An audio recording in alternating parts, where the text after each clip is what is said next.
Con las máquinas a batería de Oleomac de 40 y 56 voltios, tú mandas en el terreno de juego y sin hacer ruido. Silenciosas, potentes y con la precisión de un pase al pie. Oleomac es el campeón del verde y el fichaje estrella para tu terreno. Visite a tu distribuidor más cercano o entra en oleomac.es. Our Power, your passion.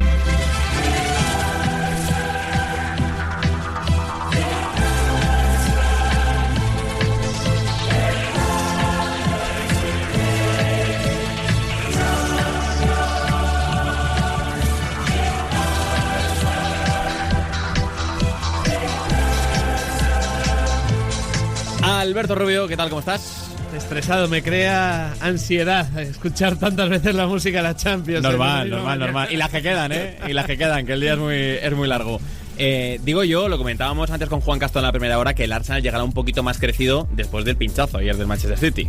Sí, creo, lo comentábamos la semana pasada, que al final el tema psicológico, el tema moral influye mucho en este Arsenal, tanto para mal, cuando cayó eliminado de Copa de la Liga, vio como el City les remontaba, como seguramente ayer cuando estuvieran concentrados en el hotel, viendo ese partido y viendo cómo David Moyes, el ex entrenador de Mikel Arteta, conseguía arañarle 2 puntos al Manchester City. Creo que al final son 5 puntos con 3 partidos por jugarse. Es verdad que el City tiene un partido menos, pero parece que ahora la ola va a favor de un Arsenal, por cierto, en el que David Raya ha asegurado su tercer guante de oro consecutivo en Premier League. Porterazo. No, portero totalmente diferencial. Mira, antes hacíamos un poquito durante el debate, Rubio, la configuración de los 3 jugadores más determinantes. Y, hombre, Raya no sé si está, pero vamos, si no lo metes en tu top 3 se quedará cerquita, sí. Sí, yo sí, no sé si top 3, pero en la ida ya lo destaqué como un jugador diferencial, como un jugador que puede hacer que el Arsenal esté en la final. Para mí lo ha sido, lo fue, por ejemplo, en semifinales contra el Sporting Clube de Portugal, lo está siendo en Premier League, y creo que si no es top 3, es top 5 esta eliminatoria, David Raya. Sí, si tuvieses que hacerlo, ¿cuál sería? Para mí en el Atlético metía seguro a Griezmann y Julián Álvarez a pesar de esa lesión. En el Arsenal metía también seguro tanto a Raya como Declan Rice. El quinto no lo sé. El quinto pues podría estar fluyendo, digamos, entre Marco Llorente, Bukayo Saka, dependiendo de cómo esté, porque ya le hemos dado por resucitado con esa primera parte ante el Fulham, pero hay que decir que el 2026 de Bukayo Saka ha sido muy irregular. ¿Qué partido te imaginas hoy, Rubio? Porque yo entiendo que va a salir el Arsenal, ¿no? Muy agresivo los primeros 15 minutos. Se espera hoy en el Emirates el mayor tifo en la historia del estadio. Se criticó mucho el tifo que sacó el Arsenal el día del PSG, os acordaréis, las semifinales del año pasado, que era simplemente una lona con el cañón y poco más. Cierto. Y era como, ostras, ¿esto qué es? A ver, llegaste aquí para esto. Lleva 14 años sin pisar semis. Claro, era como, pero vamos a ver, una lonita aquí con 4 cables mal puestos. Pues esta vez se espera el mayor tifo en la historia del Emirates. Antes de seguir hablando, y Rubio, de que nos dibujes el escenario que hoy crees que puede ser posible en el partido, ojo, que hay noticia en Bilbao. Hola, Alberto Santa Cruz, ¿qué tal? ¿Cómo estás? Hola, muy buenas. El Athletic Club ya tiene entrenador para la próxima temporada. La confirmación oficial de lo que era un secreto a voces. Edin Terzic va a ser el entrenador del Athletic Club las próximas 2 temporadas. Recordamos que esta junta directiva con Jon Uriarte a la cabeza acaba de repetir en la reelección a la presidencia, así que tiene otros 4 años por delante, pero en este caso van a ser 2 temporadas hasta el 30 de junio de 2028. Edin Terzic, 43 años, conocido fundamentalmente por lo que ha hecho evidentemente en el Borussia de Dortmund, y que ahora mismo pues estaba sin entrenar, esperando a que seguramente le llegase algo que le motivase. Bueno, parece que Jon Uriarte ha conseguido motivarle ya hace bastantes semanas, y ahora ya es oficial. Edin Terzic es el nuevo entrenador del Athletic. ¿Era la primera opción, Alberto, para esta directiva? ¿Era el número 1? Yo creo que sí, porque después de la experiencia de Valverde y sabiendo ya desde hace tiempo que no iba a seguir, quizás no de manera verbalizada incluso entre ellos, pero sí de manera bastante clara y evidente, y además, pues bueno, precipitado hasta cierto punto el anuncio de no seguir de Valverde, también por el inicio de la campaña electoral, que al final no ha habido campaña, como te digo, porque realmente solo Jon Uriarte se ha dedicado a decir quiénes iban a ser sus compañeros de viaje en esta nueva etapa, y no le ha hecho falta más porque no había alternativas. Bueno, ahí ya tenían claro que querían a un hombre diferente, a un hombre de fuera de Lezama. También se exploró en su momento cuando se presentaron a las elecciones por primera vez, pero al final tiraron de lo viejo y bueno conocido como Ernesto Valverde, que también iba en otra de las 2 candidaturas que se presentaron. Y yo creo que siempre tenían claro que les gustaba este tipo de entrenador extranjero, joven, que hubiese hecho algo pero que no fuese un perfil de entrenador top total, que tenga esa posibilidad de dar todavía un impulso más a su carrera en el Athletic Club. Y bueno, pues lo han encontrado en Edin Terzic, así que veremos qué es lo que pasa en los próximos 2 años. Pues esa es la noticia, la última hora ya oficial, la contratación de Edin Terzic con el Athletic Club para las 2 próximas temporadas. Gracias, Alberto. Hasta luego. Primera impresión, chicos, del anuncio de Athletic Club. A mí me gusta el perfil, creo que encaja en todo esto que decía Alberto. Creo que es un técnico que se ha destacado por encarnar muy bien el sentimiento de pertenencia que tenía el señor del Borussia Dortmund con su equipo. Ahora bien, a mí me parece que es un técnico al que le falta nivel. ¿Nivel? Sí. Yo creo que dejó muy poquito en el Borussia Dortmund. Es cierto que tiene aquella temporada 22-23 donde pierde la Bundesliga en el último partido, el famoso partido que no puede jugar Bellingham antes de fichar por el Real Madrid.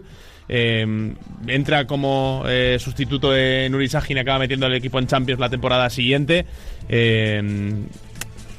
pero creo que consiguió mucho mejores resultados que los Champions y llevándolo a la final. Sí, en la final de Champions, eso me refería.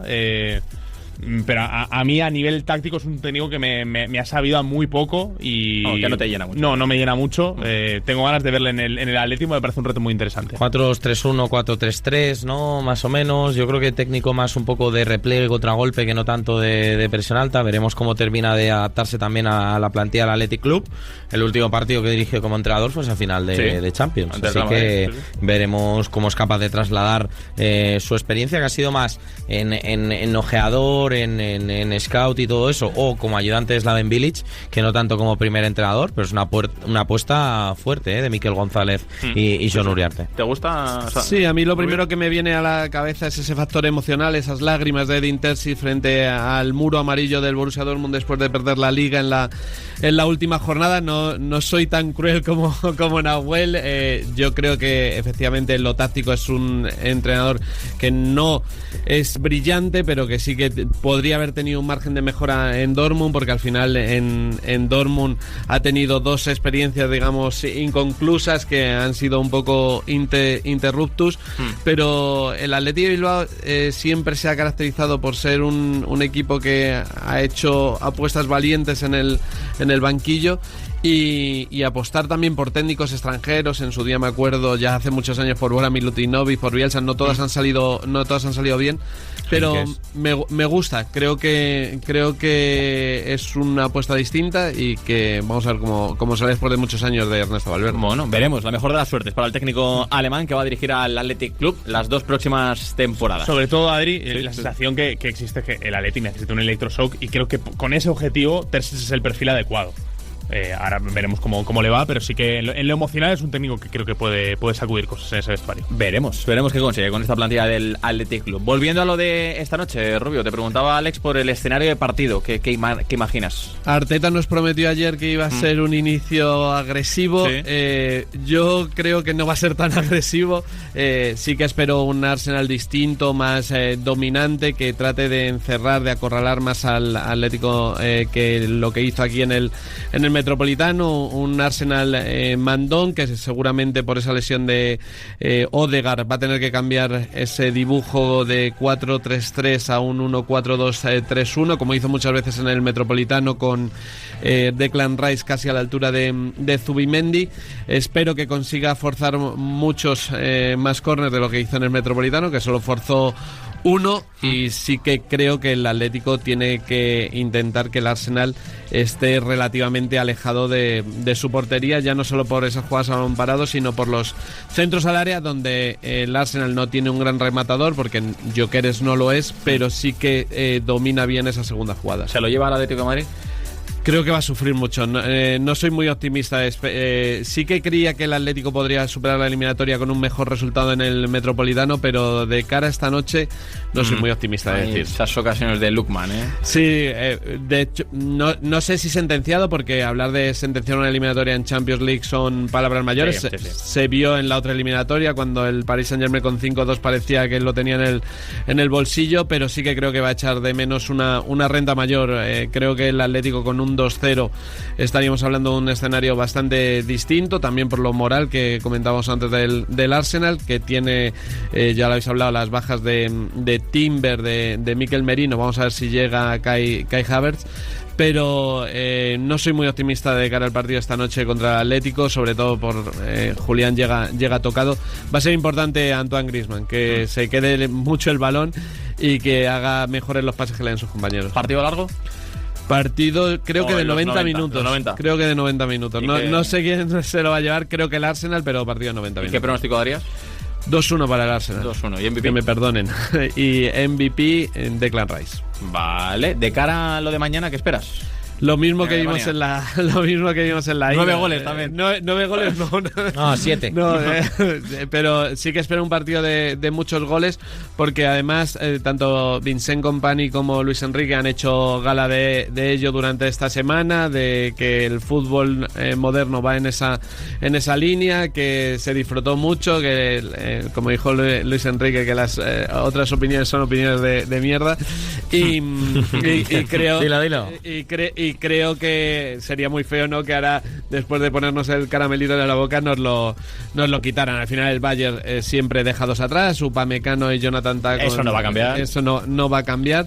Y bueno, a lo mejor una versión un poco más light, pero espero un partido de muchos goles. El lateral derecho por Arraf, Zaire Emery. Sí, y entiendo que entra Fabián en el centro del campo. Vamos a ver cómo está de ritmo Fabián, pero va a ser una baja pesante, que dirían los italianos, porque Luis Díaz ha llegado a este tramo final de la temporada en un gran momento, y Zaire Emery no es el mejor defensor. Y eso que Zaire Emery está jugando bien, que Muy yo bien. entendía que después de la temporada pasada digo, y quizá nos encontramos un pequeño tapón dentro de lo que es su evolución, y le hemos visto crecer bastante. Veremos en esa posición de lateral derecho si finalmente termina siendo él el que juegue en esa posición, porque bueno, ya sabemos que puede jugar también ahí Joao Neves. Ya tenemos en la previa del partido uno de esos clásicos, que es la rumorología de voy a fichar a un jugador del rival, pero de una manera un poquito adaptada. Noticia de la Gaceta de los Sport en Georgia. Tornike Kvaratskhelia está viajando a Múnich para reunirse con el Bayern. Estamos hablando evidentemente del hermano pequeño de Vicha, que tiene 16 años y que parece que se puede incorporar a la academia del Bayern. Me ha gustado mucho el temita. Buen temita. Como Schengelia, claro. Bueno, interesante. Sí. Sobre todo porque es uno de los ¿Qué nombre tan georgiano es Tornike? Tornike, sí. Es bonito. Como Tornike, de los Tornike de toda la vida. Tornike ¿Quién no Schengelia, conoce un Tornike Schengelia? Gran pivot. De Baskonia y del CSKA. Menos mal que lo acabo de decir, Nau. ¡Vamos! ¡Vamos! ¿Has visto? ¿Qué se siente, Alex? ¡Wow! Un placer, ¿Qué se siente, cuando la puedes devolver? Una alegría histórica. Oye, para una vez. Para una vez. Para una vez. Que no la lías tú. Es que la radio es repetición. No, porque había dicho lo de Tornike Schengelia yo justo. No me he enterado. Que, oye, Rubio, hemos contado ya la primera hora lo del hotel. Los fuegos artificiales y demás. Esto es un clásico. No sé, ¿tú qué opinas de esto de ir con los fuegos artificiales al hotel? Yo la primera vez que lo vi, Rubio iría a tirar cohetes. Fue en una final de Libertadores. Claro, yo siempre lo he visto en Libertadores. Fluminense Liga de Quito, que acabó perdiendo Fluminense, pero que los aficionados de Liga de Quito fueron al hotel de Fluminense y estuvieron hasta las 3, 4 de la mañana. Sí, era habitual, la verdad. Para mí, histórica de estas fue Perú-Nueva Zelanda, para clasificarse para el Mundial de 2018. Y los de Nueva Zelanda se quejaron ¿de qué?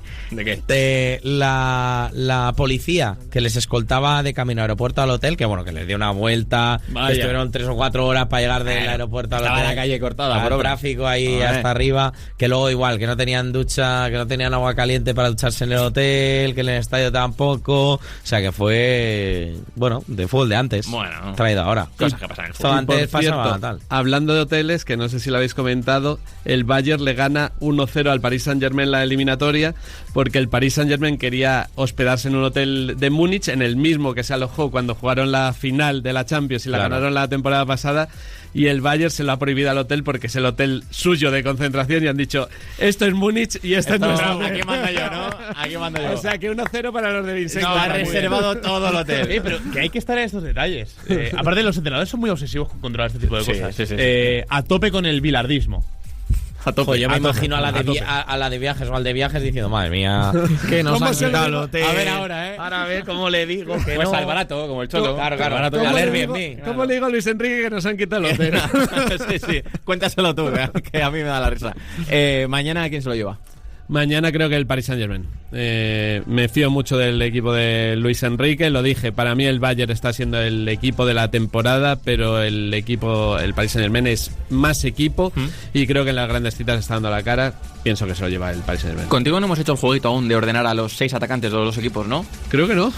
¿Cómo No, los ordenarías? Claro, lo hicimos con Rulo ahí. Con Rulo, claro. de mejor, Claro, los 6.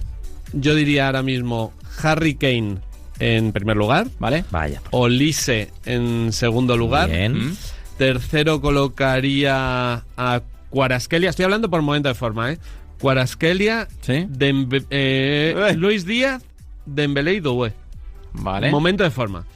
¿Qué le dirías a Alex de Llano? No, pero yo ya os lo dije ayer. ¿Qué le dirías? Que colocó a Harry Kane el cuarto. No, el tercero. El quinto, me parece. Que lo No, colocó. sí, de 6 el séptimo, lo puse. Pese a ser canterano. Mira, yo no era un believer de Harry Kane cuando empezó en el Tottenham, pero es que cada día me gusta más. Es muy bueno. Y le coloco el primero porque creo que es el que hace mejor a los demás. Tal cual. ¿Yo lo puedo volver a hacer? A ver. Dale. Va, venga, colócalo en sexto. Venga, a ver. de sexto Hazlo a tuyo. primero. A Harry ver. Kane, no. Yo creo que haría Doué, Dembélé, Luis Díaz, Kvaratskhelia, Olise y Kane. Es el mismo que ha hecho Rubio, ¿no? Más o menos. Puede ser, sí. Sí. Puede ser. Rulo también colocaba ayer muy abajo a Dembélé. Es que Dembélé no anda muy bien, ¿eh? No anda muy fino. Verás mañana. Mañana. Aunque Pero a mí me apasiona Dembélé, ¿eh? Mañana O sea, para mí Pero es que Dembélé es Dembélé. para Es mí que es es Dembélé. tercero. Para mí es tercero. Pero es que es Dembélé, ¿sabes? Que de repente puede ser el mejor No. y luego... Pues el Dembo. y luego... claro, Yo veo 6 jugadores y solo un Balón de Oro. No, Sí. es cierto, es completamente Facto. cherto. Eso No, es facto. factísimo. Digo, Que esto habla... la temporada pasada Dembélé habría sido mi top 1 seguro, pero es verdad Facto, que ahora claro. está peor. Y ojo, porque si nos ceñimos únicamente a Champions, Kvaratskhelia es el mejor de todos. Sí, tal El cual. temporadón que está haciendo cada vez que se juega más. Ha del marcado miércoles. más goles en Champions que en Liga 1. Le escuché una muy buena entrevista el otro día a Manuel Ugarte en Uruguay, donde habla maravillas de Dembélé. Dice que es para volverse loco y que dice algo con lo que estoy muy de acuerdo, que es que la gente destaca muy poco lo buen pasador que es Dembélé. Que más allá de hoy Sí. y demás, creo que es un jugador completísimo. La eliminatoria contra la Real Sociedad jugando de interior Sí, prácticamente por por dentro, dentro. destroza Lo la que Real. pasa que yo creo que el mejor Dembélé pasador lo vimos en Dortmund con Tuchel. Sí. Bueno, puede ser, sí, claro. Mm. Bueno, Vaya final de Copa, juego contra Mientras de Frankfurt. mañana tendremos tiempo de hablar de este partido. Gracias, Lo Rubio. que necesitáis, un abrazo. Venga, a la vuelta hablamos de los campeones inesperados en el fútbol europeo. El deporte es nuestro. Radio Marca.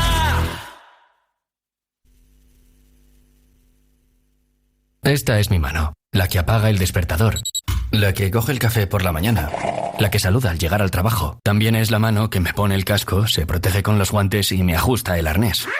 Porque cada decisión puede cambiarlo todo. Está en tu mano. La prevención es tu mejor herramienta. Comunidad de Madrid.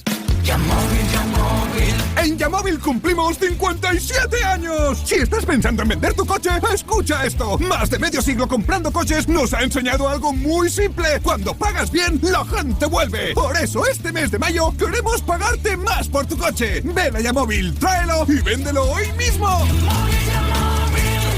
¿Sabías que por cambiar tus ventanas tienes derecho a un incentivo? Con el plan CAES de Ventanas conseguirás un incentivo para cambiar tus viejas ventanas por unas de triple acristalamiento con sistemas Comerlin. En Ventanas Recar te lo gestionamos. Infórmate del plan CAES de Ventanas en ventanasrecar.es. Cuando cumples 57 años tienes dos opciones: ponerte nostálgico o poner todos tus coches con descuento. En Yamóvil lo tenemos claro. Este mes de mayo todo nuestro stock con los mejores descuentos de nuestra historia. 57 años vendiendo los auténticos seminuevos. ¿Buscas el plan perfecto para este verano? Regístrate en el campus de verano de la Fundación Real Madrid. Para niños y niñas de 6 a 17 años. Un verano de formación en valores a través del fútbol con la metodología de la Fundación. Escoge la modalidad que prefieras. Media jornada, jornada completa e interno. Aprende de los entrenadores de la Fundación Real Madrid. Reserva ya en campusexperiencermf.com. ¡Te esperamos!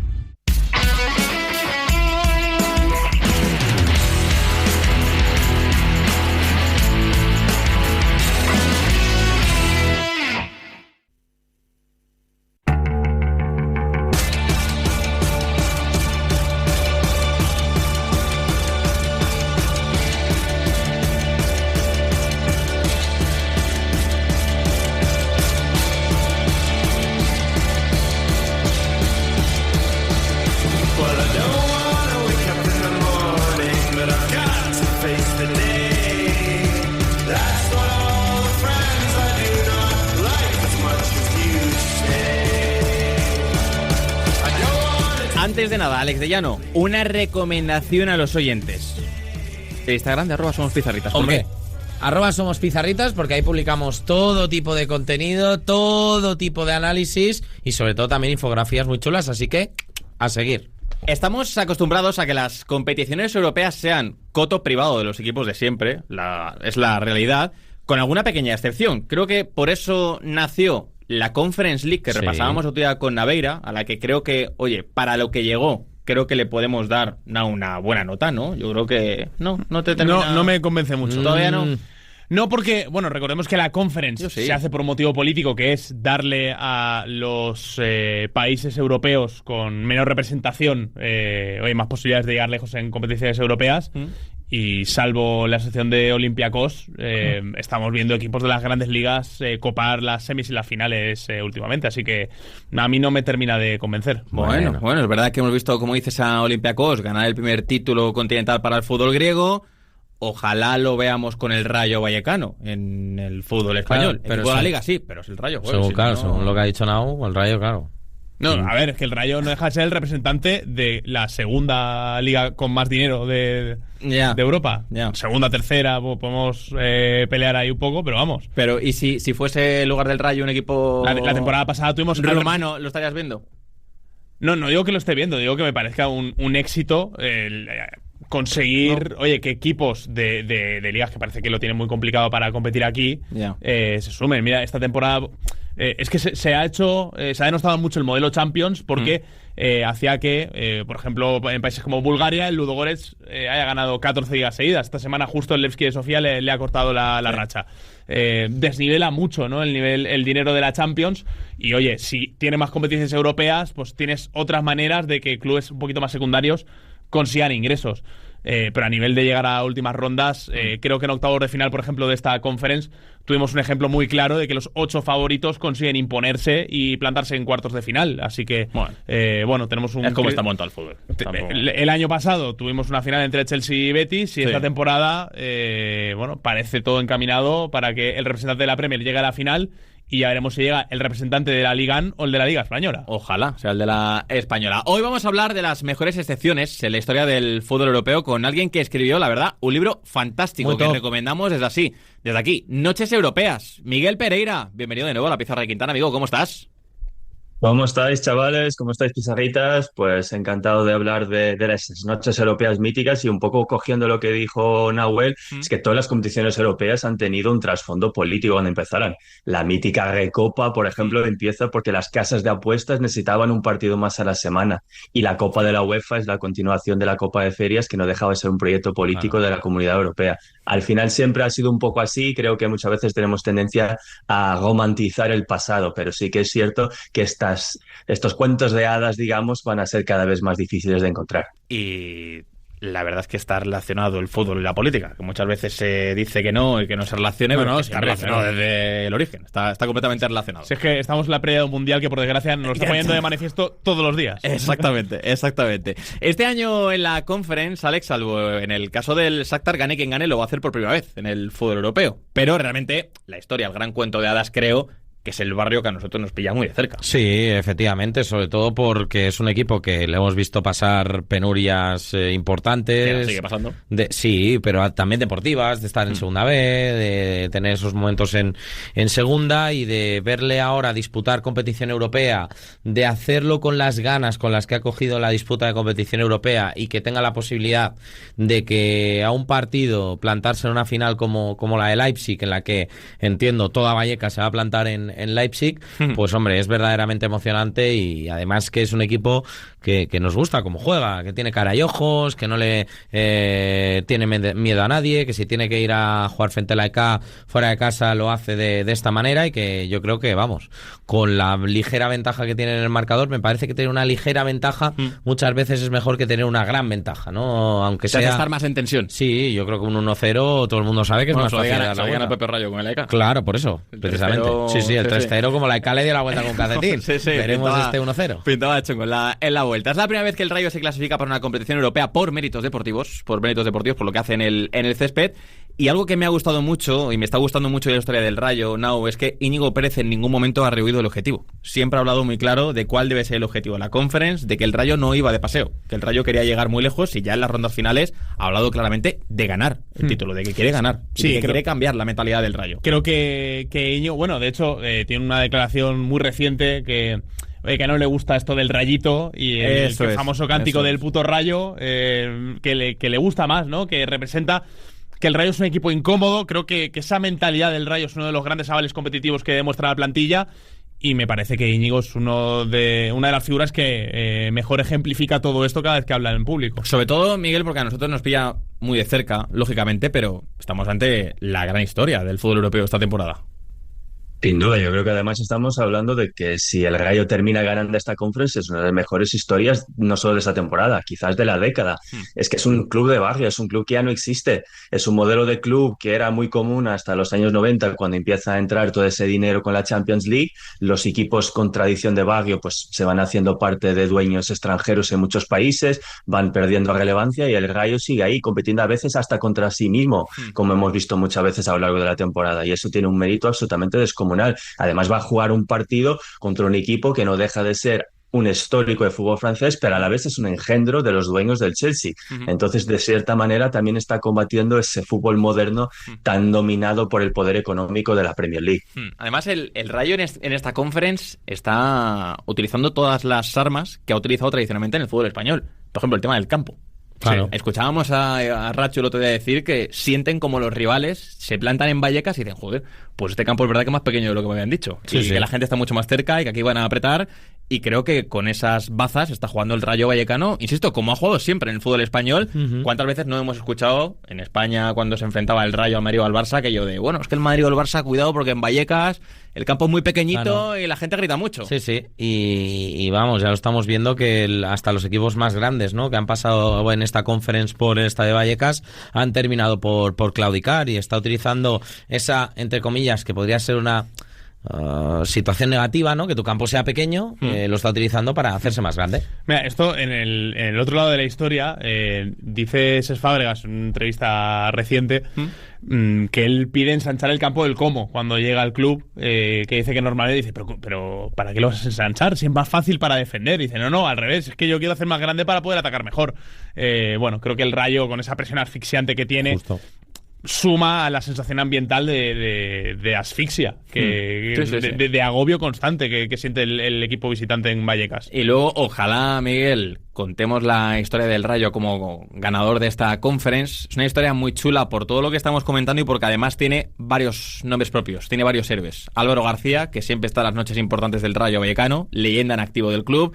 Isi Palazón, que lo fue el otro día y tuvo su gran noche. Alemão, que no está teniendo apenas protagonismo o menos del que podíamos esperar y también está marcando goles decisivos. Es decir, que es una historia, la verdad, en general muy chula y también con nombres propios que están creciendo. A ver si de cara a la vuelta y de cara a la final, ojalá, le toca a Sergio Camello, que está creciendo en esta recta final.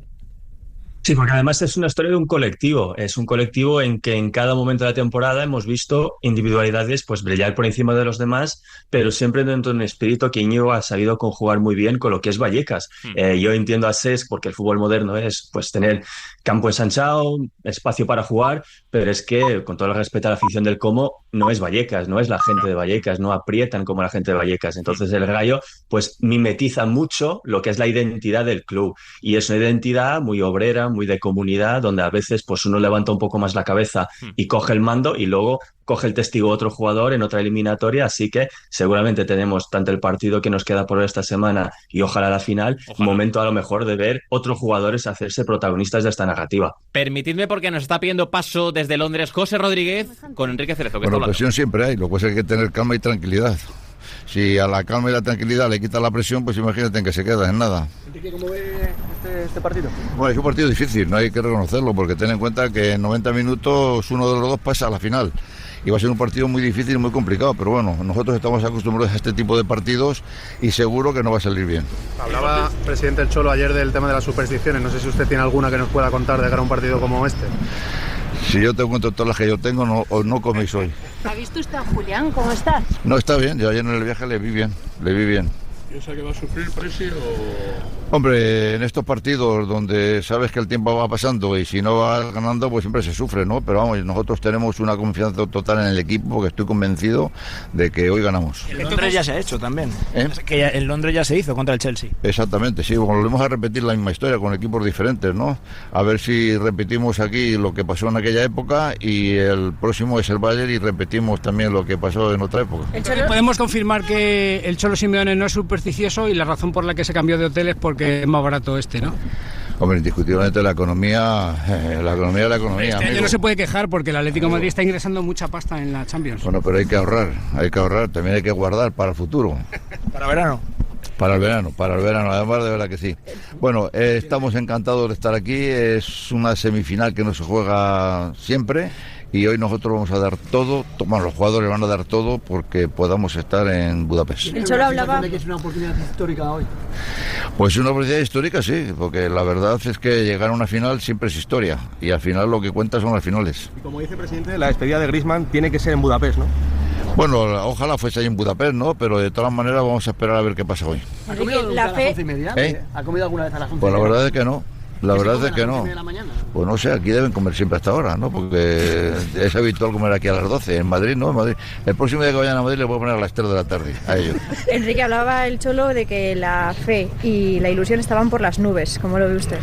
Pues la verdad, te lo he dicho antes, que venimos con mucha ilusión, no solamente ellos, sino todos los jugadores, que son los que tienen al final que jugar el partido.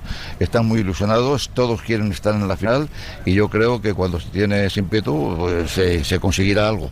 Todos y Julián va a estar también. Sí, por supuesto que sí. Muchas gracias. Hasta ahí, las palabras de Suerte, presidente. de Enrique Cerezo en la previa del encuentro. Gracias, José. Aquí nos quedamos. Bueno, creo que lo habéis comentado, el tema, por ejemplo, de los fuegos artificiales. Los aficionados del Arsenal pues se han acercado al hotel de concentración a molestar, básicamente, a la expedición del Atlético de Madrid, a intentar ir cordiar y sobre la 1:30 de la mañana y 2 de la mañana nos decían que, pues eso, que han empezado a lanzar fuegos artificiales, ruido, barullo y para intentar incordiar y alterar el sueño de la expedición rojiblanca. Por suerte no he ido a mayores. Gracias, José. Adiós. Aprovechando el caso del Rayo Vallecano en la Conference Now, hemos querido repasar otros grandes cuentos de hadas en el fútbol europeo. Sí, hay unos cuantos, como decía Miguel antes, creo que cuanto más vieja es la temporada, más grande puede ser el cuento de hadas. Y podemos empezar con la historia del Magdeburgo, esa Recopa de Europa que creo que deja muchísimas historias.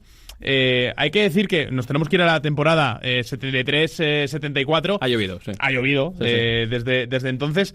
Y hay que decir que la Recopa es que juntaba muchos equipos muy raros y muy diversos. De pillas cualquier octavos de final de la Recopa de Europa que muere, si no me equivoco, en el año 99, el 98 o el 99, ahora me baila ahora un poco el año. Vemos eliminatorias, por ejemplo, como las semifinales de esta temporada 73-74 que enfrentaban al Milan y al Borussia Mönchengladbach.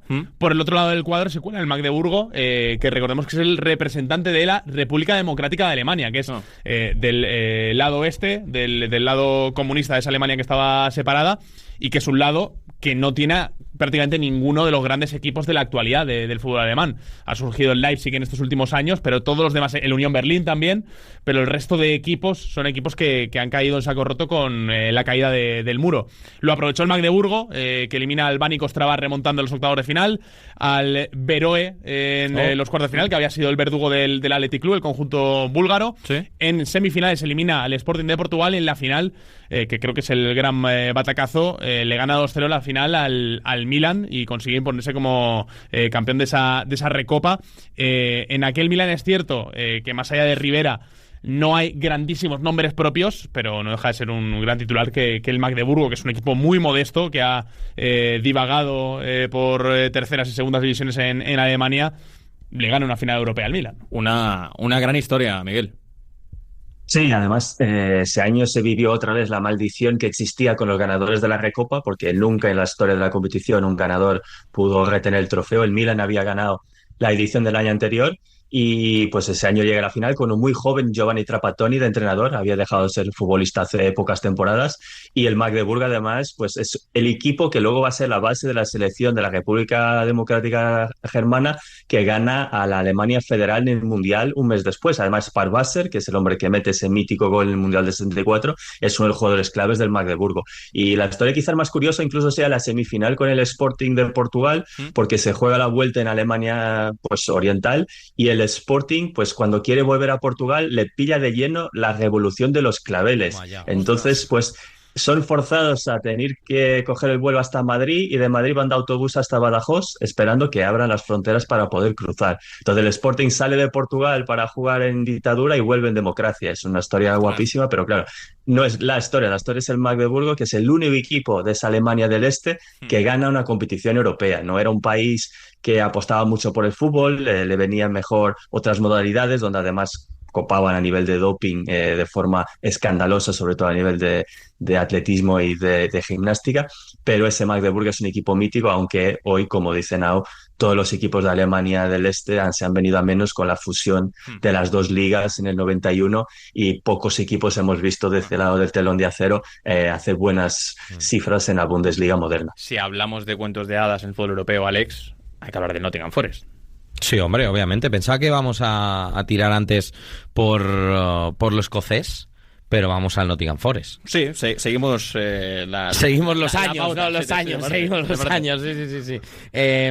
Bueno, el Nottingham Forest es evidentemente una de las grandes historias, primero porque... Yo creo que es la primera en la que piensas, ¿no? Aquello de tener más Champions o más Copas de Europa que ligas, es que creo que es imbatible. Sobre todo porque se produce en ese momento en el que ¿cómo explicarlo? En el que el Nottingham Forest llega a su pick de rendimiento en un momento en el que está entrenado por Brian Clough, que consigue 2 títulos de Champions por primera vez en la historia, un equipo que consigue repetir la máxima competición europea en un momento en el que el fútbol inglés estaba en plenitud, porque había conseguido el Liverpool el año anterior ganar ya una Copa de Europa. El Nottingham Forest gana esas 2 de manera consecutiva. La primera se la gana la final al Malmö, en una final en la que llega el Nottingham Forest después de derrotar el Malmö. ¿Vale? ¿Habéis estado en Malmö? No, pues yo la sí. pronuncia muy bien, se nota. Es que yo he estado, en Malmö.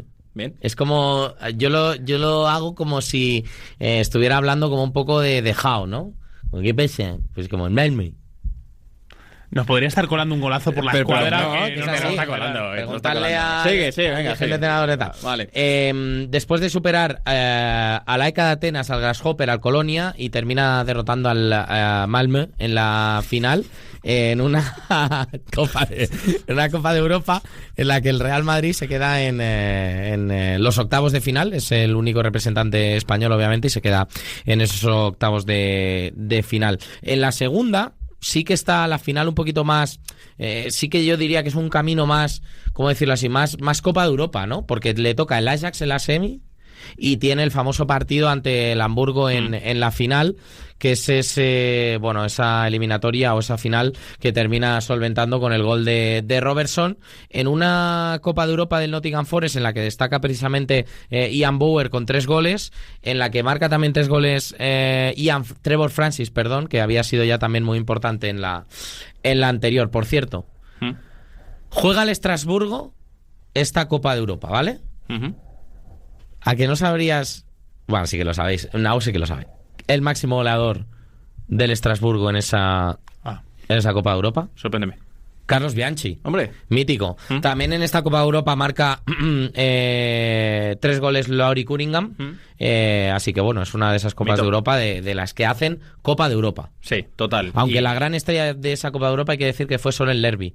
Marcó 10 goles para el Ajax. Y como decía Nau, Miguel, si uno piensa en cuentos de hadas, este se te viene a la cabeza sí o sí. Había que hablar sí o sí del Nottingham Forest. Hay que venir incluso antes. Es que el Nottingham gana la Liga en segunda. Su primera temporada en primera es... Uy. ¿Miguel? ¿Sí? Dale. ¿Se escucha? Sí. Nada, se había cortado. Nada, que hay que volver antes porque el Nottingham Forest Club lo pilla en segunda, lo lleva a la Premier, en este momento a la First Division, gana la Liga en su primera temporada y luego empieza a ganar Copas de Europa. Es como si ahora mismo, para ponernos en tesituras, el Coventry, que acaba de subir a primera, que es un equipo que tiene alguna historia, pero en el pasado, ganase la Premier del año que viene y luego ganase 2 Champions consecutivas. Era exactamente la misma historia. Entonces es un cuento de hadas total y absoluto. Yo creo que no va a volver a pasar en la historia. Y lo curioso es que el primer año que gana la competición, Trevor Francis, que es fichado para jugar la final, es el primer jugador que cuesta 1 millón de libras. Justo. Y Brian Clough lo tiene muy claro de que lo quiere utilizar en la final y marca el gol decisivo contra el Malmo. Y en la segunda, pues todo el mundo pensaba que iba a ser una final Nottingham-Real Madrid en el Bernabéu. De hecho, el Madrid había ganado el partido de ida en casa y luego es una goleada histórica en Alemania, un partido que además Vicente El Bosque es expulsado y el Hamburgo de Kevin Keegan da la vuelta a la tortilla y es una final pues que el público del Bernabéu realmente que iba a querer ver el Madrid se tiene que ver como el Nottingham se zampa a los alemanes que luego ganarán la competición 3 años después. Es una historia brillante, la cojas por donde la cojas. Totalmente.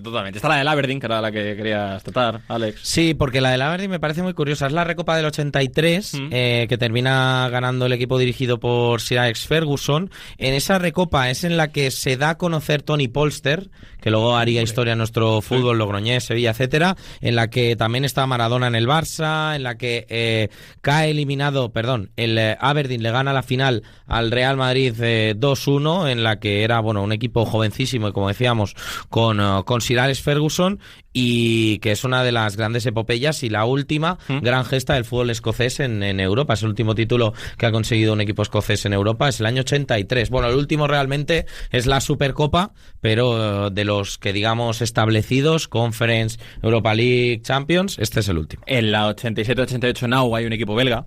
Sí, también hay que hablar. El Malinas, el Mechelen. Es una historia bastante parecida a la del Magdeburgo, equipo muy modesto, el Mechelen a la sombra de los Anderlecht, Standard de Lieja y compañía. De hecho, el futbolista más famoso es un descarte del Standard de Lieja, como es Michel Prudhomme, el guardameta. También lados del cuadro muy diferentes. De hecho, hay una semifinal por el otro lado entre Olympique de Marsella y Ajax. La final es entre el Mechelen y el Ajax. Victoria por 1-0 en un Mechelen donde también jugaba Erwin Koeman. Fíjate, qué buena esa. ¿Y sabes quién es el capitán de equipo de ese Mechelen? A ver. El padre de la tenista Kim Clijsters. Leo Kleisters. Anda, ostras. Claro, es que ya la historia de la historia, el polideportivo ya se me ha atragantado un poco. Ahí se le ha hecho bola. Esto me gusta lo de la historia de la historia. En el Ajax, oye, hay un jovencísimo Bergkamp que entra por ahí. Está bueno. Danny Blind, el padre de Danny Blind. El famoso Bosman, el de la ley Bosman. Pero bueno, gana el Mechelen 1-0 en la final. Bien, en la 94-95, Miguel, el aficionado al fútbol aquí en España y sobre todo al Real Zaragoza, recuerda la suya, claro.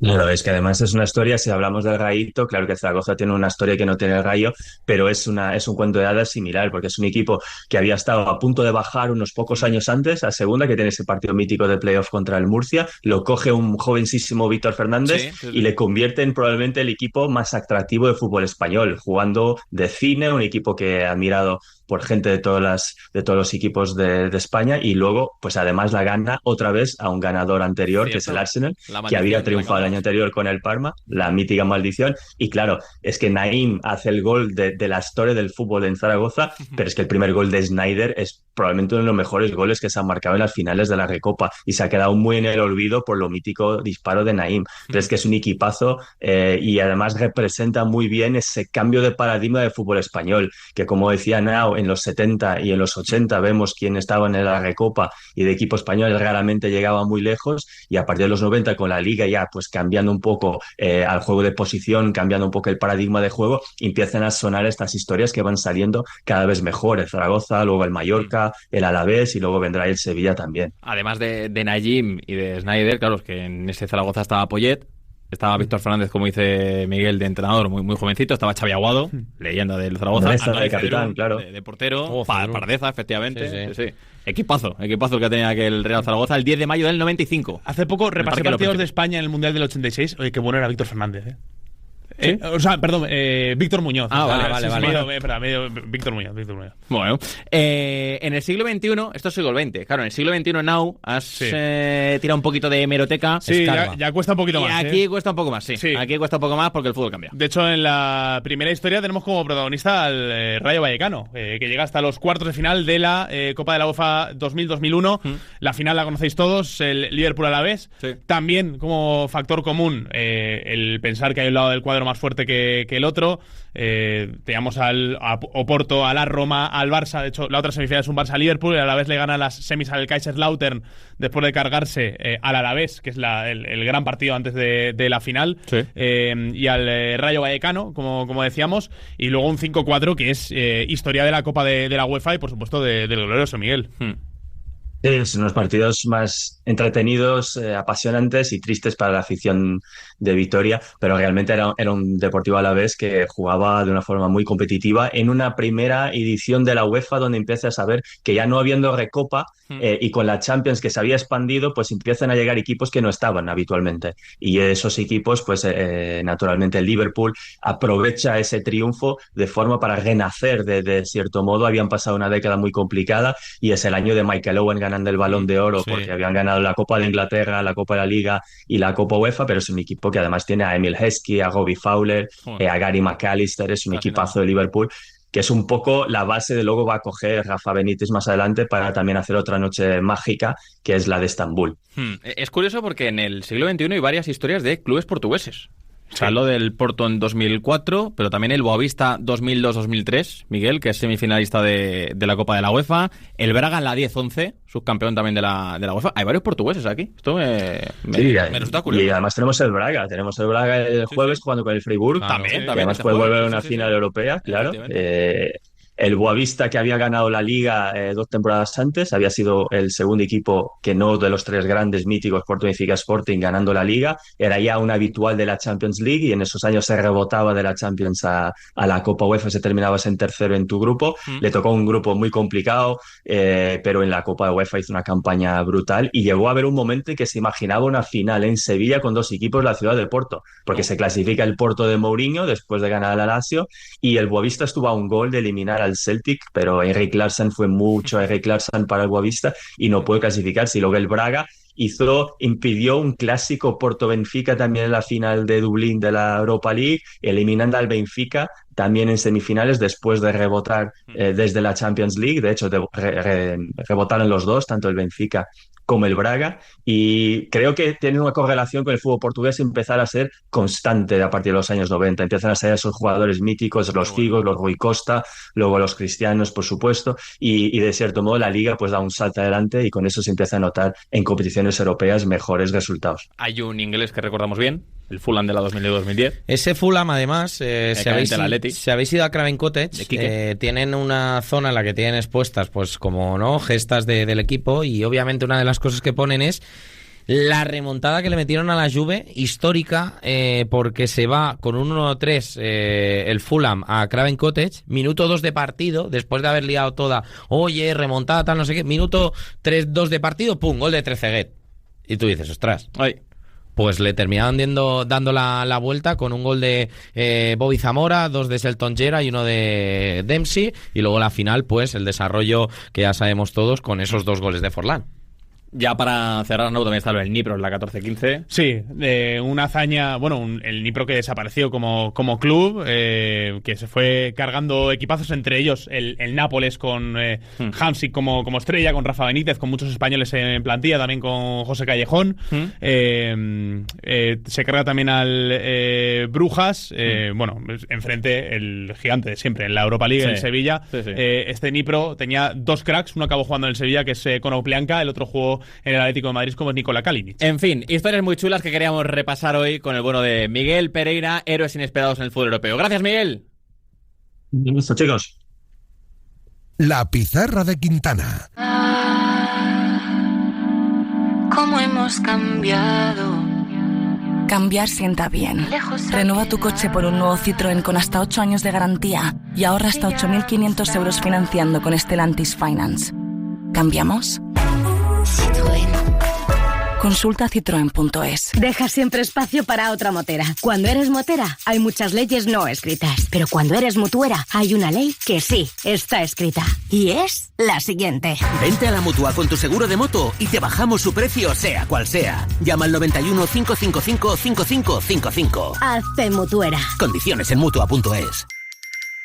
¿Oyes eso? Son nuestros 30.000 propietarios recibiendo el aviso de que hoy ya han cobrado sus rentas. ¿Cómo lo hacen? Muy fácil. Alquiler Seguro te garantiza el cobro de tu renta el día 5 de cada mes. Alquiler Seguro hace todo por ti. Alquiler Seguro, la revolución del alquiler. Tú que decías que eso de tener hijos no era para ti y mírate ahora, de camino a otra fiesta infantil. Pues lo mismo te puede pasar con Cofidis, que pensabas que no era para ti y ahora te estás planteando solicitar tu préstamo Cofidis. Sin cambiar de banco, con atención personalizada y a tu medida. Pues que vivan los cambios. Más info en cofidis.es. Cofidis, cuenta con nosotros. Así responde un experto de Securitas Direct ante el peligro. Soy Ana de Securitas Direct. Ha entrado en una propiedad protegida. Por favor, identifíquese. Y así responde un experto de Verisure ante el peligro. Soy Ana de Verisure. Ha entrado en una propiedad protegida. Por favor, identifíquese. Porque seguimos respondiendo en menos de 20 segundos ante el peligro con el mayor equipo de expertos disponibles las 24 horas. Securitas Direct es ahora Verisure. Cambia el nombre, pero no lo que somos. Primeros en proteger. ¡Que vivan los cambios! Entra ahora en cofidis.es y solicita tu préstamo. Sin cambiar de banco, con atención personalizada y a tu medida. Cofidis, cuenta con nosotros. En Radio Marca seguimos golpeando fuerte. Reforzamos nuestro compromiso con los deportes de contacto y damos un paso más en el mundo del MMA. Llega Federación MMA, el programa de referencia que arrasa en YouTube y ahora salta a la radio para contarte todo sobre las artes marciales mixtas y la UFC. De lunes a jueves a la 1:30 de la madrugada con Gonzalo Campos. Y cada día también en podcast. Radio Marca, donde el combate nunca se detiene. ¿Cuántos días tiene la semana? Veo 7. ¿Y las maravillas del mundo? Veo 7. ¿Y el nuevo canal de televisión donde ponen peliculones y series como Sin Rastro, Caso Abierto o Blue Bloods? Veo 7. Llega Veo 7, tu nuevo canal de televisión con el mejor cine y series de acción, suspense e investigación. Veo 7. Gratis en tu televisión en abierto y en las principales plataformas. El otro día quedé con mi amigo Manuel, aunque para mí es Manolo, pero me enteré de que en el trabajo le llamaban Marquesito. Tú me dirás, para sus hijos es papá y para su madre Manolito. Manuel, Manolo, Marquesito, papá o Manolito, da lo mismo. Lo importante es que se nos reconozca por lo que somos. Pues lo mismo pasa en Securitas Direct, que ahora se llama Verisure. Cambia el nombre, pero no lo que son, los primeros en proteger. Securitas Direct es ahora Verisure, tu compañía de siempre, más fuerte que nunca. Chicos, momento de despedir esta pizarra de Quintana con los últimos nombres del partido de vuelta entre el Arsenal y el Atlético de Madrid. Alex de Llano, ¿tu nombre? David Raya. Vale. Clave. Vale. Llano Black, voy a decir yo. Nahuel Miranda, ¿el tuyo? Yo quiero hablar de Lookman. Me parece un partido importantísimo. Lo destacó Simeone después del partido de ida. Tiene que ser un poquito más incisivo arriba si el Atlético sueña con estar en la Champions. A ver si está. A ver, está un poquito más acertado, que la estuvo en la ida y tendrá que aprovechar sus momentos y sus ocasiones. Lookman juega en casa. Vuelve a Londres. Efectivamente. Además se crió muy cerca del Emirates. Pues mira, a ver si esto le trae suerte. Bueno. ¿Y te equivocas en tu pronóstico? Bueno, veremos, sí, ojalá. Eso estaba pensando toda la gente que nos está escuchando. Pues sí, te digo que sí. Sí, en Londres no, pero... En Londres no se escucha casi nadie. Bueno, esa será tu opinión. Muy poca gente. Gracias, Alex de Llano. Un placer. Mañana más. Nahuel Miranda, gracias. Un abrazo. De 10 a 1, como siempre, la pizarra de Quintana vuelve para, ojalá, contar el pase a la final del Atlético de Madrid, a la final de la Liga de Campeones. Ahora, directo Marca.